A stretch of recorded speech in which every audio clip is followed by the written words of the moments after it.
और अगर तुम लोग नए हो तो सब्सक्राइब करो, वो जो लाल वाला बटन है उस पर जितनी हवस निकालनी है उतनी हवस निकालो, मुझे नहीं पता, बस क्लिक हो जाना चाहिए। अब मैं भी चाह रहा हूं यार कुछ उखाड़ लें यार, जिंदगी में कुछ कर ले हैं।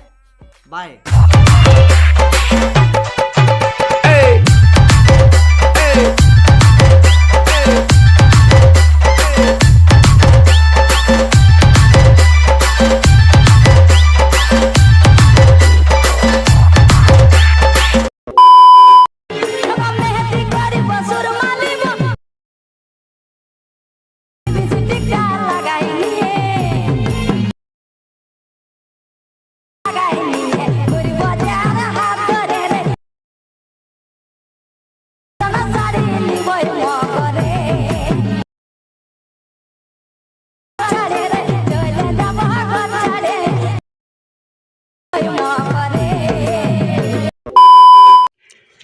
তো বন্ধুরা, পূর্বে তোমরা যে ভিডিওটি দেখলে, ওই ভিডিওটি যদি তোমাদের ভালো লেগেছে তাহলে একটা লাইক করে দেবে।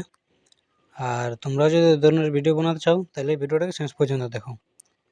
তো এই ধরনের ভিডিও বানানোর জন্য লাইট মোশন অ্যাপ দরকার হয়। তো এই অ্যাপটা যদি তোমাদের কারোর কাছে নাই কেউ, তো এই অ্যাপটাকে আগে ডাউনলোড করে নেবে, তারপর অ্যাপটাকে ওপেন করবে। অ্যাপটা ওপেন করার পর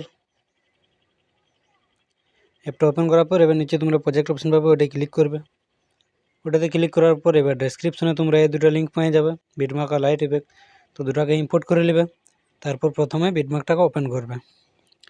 তো বিটমার্কটা প্রথমে যে ওপেন করবে, তো এখানে তোমরা এরকম দেখতে পাবে বিটমার্কটা একটা ফটো লাগাই থাকবে। তো তোমরা যদি এই ফটোটাকে চেঞ্জ করতে চাও তাহলে আগে ফটোটাকে চেঞ্জ করে নেবে, তারপর এই ফটোটার যে ইফেক্টটা দেওয়া আছে ওই ইফেক্টটা কপি করবে আর ওই ফটোটায় পেস্ট করে দেবে। যে ফটোটা তোমরা অ্যাড করবে ওই ফটোটায় ইফেক্টটা পেস্ট করে দেবে। তো এখানে যাক ফটো ইফেক্ট লাগা, এবার কী করতে হবে, কতগুলো লাইট ইফেক্ট আছে তো ওইগুলো অ্যাড করতে হবে। তো অ্যাড করার জন্য তোমরা একবার ব্যাক আসবে, ব্যাক আসার পর লাইট ইফেক্টটা ওপেন করবে। লাইট ইফেক্টটা ওপেন করার পর এগুলোকে সব সিলেক্ট অল করবে, যত যে লাইট ইফেক্ট আছে সবগুলোকে সিলেক্ট অল করবে। তারপর এগুলোকে কপি করবে, কপি করার পর ফির ব্যাক আসবে, ব্যাক আসার পর বিটমার্কটাই আসবে। এবার বিটমার্কটাই আসার পরে এবার শুরুর থেকে ওইগুলোকে পেস্ট করে দেবে। তো পেস্ট করে দিলে দেখতে পাচ্ছ বিটমার্কটা এই যে লাইট ইফেক্টটা লাগিয়ে গেছে। আর এখানে একটা তোমরা পিএনজিও পেয়ে যাবে, ওটাও অ্যাড হয়ে যাবে ওইখানে। তো দেখতে পাচ্ছ এরকম হচ্ছে, এরকম মোটে ভিডিওটা। তো আজকের ভিডিওটা এই পর্যন্ত ছিল। যদি ভালো লাগলো তাহলে একটা লাইক করে দেবে, আর যদি চ্যানেলটা নতুন এসে থাকো তাহলে একটা সাবস্ক্রাইব করে দেবে। তো চলো বাই, আজকে এই পর্যন্ত থাক, দেখা হচ্ছে নেক্সট ভিডিওয়।